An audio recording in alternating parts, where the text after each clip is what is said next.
Primetime news this evening. CXC sends strong warning as it prepares to roll out electronic exams. Renewed efforts to reduce flow of illegal guns. And police meet with disgruntled residents after a series of robberies in Clarendon.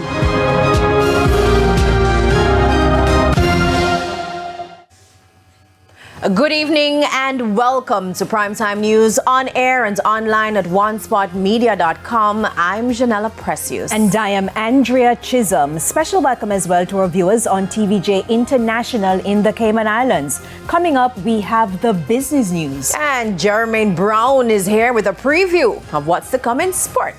Well, thank you, Janella. Well, Jamaica's junior athletes are off to the Carifta Championships in Trinidad and Tobago. We'll tell you more a bit later on.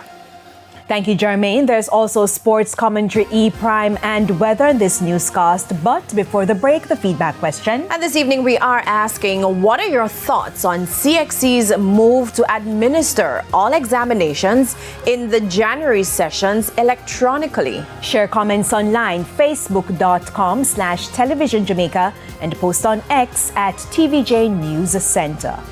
So please stay with us. Primetime News returns after this break.